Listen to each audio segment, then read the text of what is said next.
हे त्यांना माहित नाही. हे आता सिजनेबल वर्षभरापासून हे पावलं बाहेर निघालंय आणि आता काही लोकांना वेगळ्या पुसा देत आहेत आणि आपल्याच लोकांमध्ये सांगतायत तो कुठला तो कुठला तो कुठला. अरे आम्ही गद्दाराची औलाद नाही आहे, आम्ही उठाव करणारी औलाद आहे. गुलाबराव पाटील म्हणे गद्दार आहे. अरे मी गद्दार नाहीये. मी उद्धव ठाकरेकडे जाऊन थांबून आलो 20 आमदार घेऊन आणि सांगितलं होतं की साहेब शिंदे साहेब जात आहे, एक प्रमुख चेहरा आपल्यामधून वापीमध्ये गेलाय, त्यांना वापस बोलवा. जेव्हा तो संजय राऊत नावाचा माणसाने सांगितलं तुम्हाला जायचं असेल तर तुम्ही जा, तुमची आम्हाला गरज नाही. जेव्हा गुलाबराव पाटील तिथून गेला 40 आमदार जे गेले ना, तर माझा नंबर 33 आहे, डबल 3. मी पहिल्या नंबरने गेलो नाहीये. सगळ्यात शेवटी जाणारा आमदार तुमचा गुलाबराव पाटील आहे.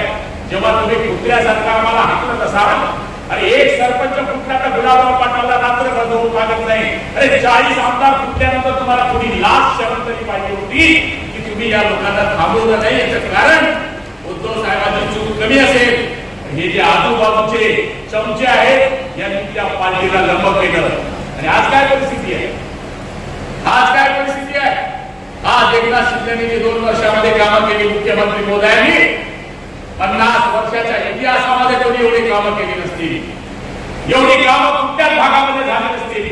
ती कामं करण्याचा प्रयत्न नामदार एकनाथ शिंदे साहेबांनी केलेला आहे.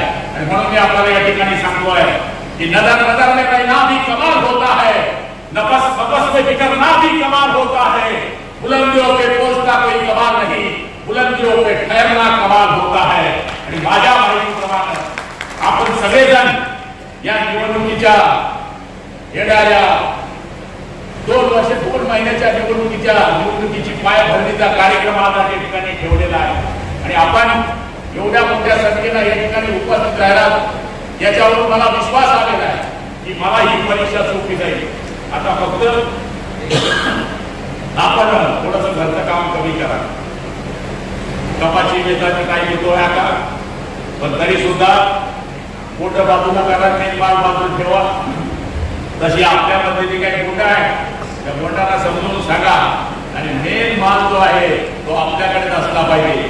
लोकसभेमध्ये ते असं सांगायचे जळगाव ग्रामीण का 10,000 प्लस राहील, पण जळगाव ग्रामीण यावेळेस 63,000 मतांनी लोकसभेला प्लस राहिले आणि आपला विजय 100% आहे. आणि मला खात्री आहे मी जे करतोय ते तुमच्या भरोशावर करतोय, तुमच्यावर विश्वास ठेवून करणारा काम करणार आहे. मी समजतो मी एकटा गुलाबराव पाटील नाही, तुम्ही बसलेले सगळे गुलाबराव पाटील आहे. त्या पद्धतीनं तुमचं काम आहे हे मानारा मी कार्यकर्ता आहे.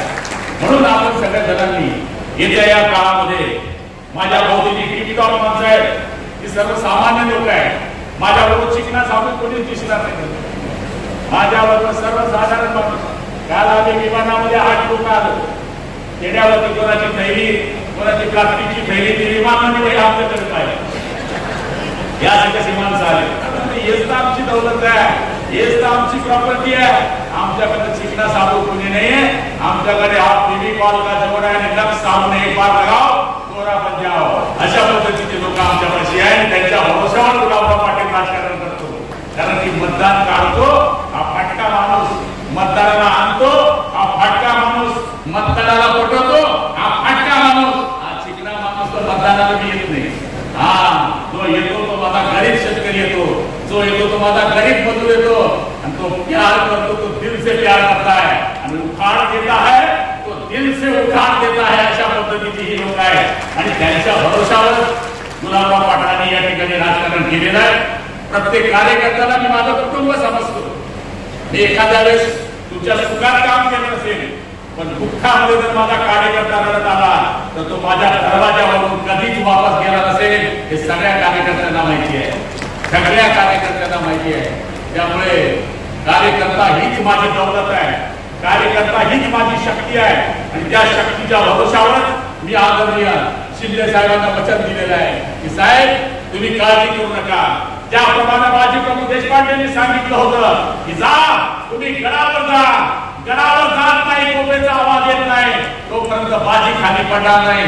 त्याचमुळे मी तुमच्या मावळ्यांच्या भरोशावर एकनाथ शिंदे साहेबांना आश्वासन दिलंय की साहेब तुम्ही जा, विधानसभेचे पुन्हा मुख्यमंत्री व्हा. हा गुलाबराव पाटील मुख्यमंत्री होईपर्यंत स्वस्थ बसणार नाही ही शपथ तुमच्या भरोशावर दिलेली आहे. त्यामुळे आता ही शपथ पाळणं तुमचं आणि माझं दोघांचं काम होऊन बसलेलं आहे. आमचं आता ठीक आहे, उद्या निकाल इकडे तिकडे लागला तर गुलाबराव पाटलाचं 5-10% नुकसान होईल, पण तुमचं नुकसान हे 100% होणार आहे याचा विचार निश्चित आपण करा. माझ्या घरापाशी फटाके फुटणार नाही, पण पहिले तुमच्या घरापाशी फटाके फुटतील याचाही विचार करण्याची आता आवश्यकता आहे. कारण की तुमच्यावर ISI पाटील गुलाबराव पाटील याचा लागलेला आहे. गुलाबराव पाटलाचा शिक्का तुमच्या पाठीवर आहे. तुम्ही आम चोरून काम करा की आम लावून काम करा. विजय झाला तर जिंदाबाद तुमचा होणार आहे आणि पराभव झाला तर फटाके तुमच्या दरवाजे वाजणार आहे. याचा सुद्धा विचार करण्याची अत्यावश्यक गरज आहे. मी 5 वर्ष आपल्यामध्ये बरेच कामं केली, संपर्कामध्ये थोडा कमी राहिलो. शेवटी मंत्री असल्यामुळे आठवड्यातून 4 दिवस मला मंत्रालयात जावंच लागतं. 2-3 दिवसामध्ये माझ्याकडनं जेवढी गावं फिरली जातात तेवढा फिरण्याचा मी निश्चितपणाने प्रयत्न केलेला आहे. निवडणुकीमध्ये बूथ प्रमुखांनी सूक्ष्म नियोजन केलं पाहिजे. त्यामुळे जर त्यांनी सूक्ष्म नियोजन केलं तर 100% विजयाची खात्री ही मला आहे आणि आपल्याला सुद्धा राहणार आहे.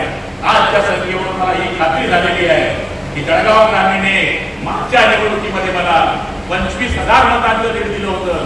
यावेळेस ते लीड 40,000 झाल्याशिवाय राहणार नाही ही खात्री मला जळगाव तालुक्याची आहे. मागच्या वेळेस धरणगाव तालुक्याने मला 23,000 मतांचं लीड दिलं होतं. मी आपल्याला खात्री देईन यावेळेस धरणगाव तालुक्यातून सुद्धा आपलं लीड हे 40च्या आसपास गेल्याशिवाय राहणार नाही एवढा विश्वास माझ्या मनामध्ये आहे. आणि आपण एवढ्या मोठ्या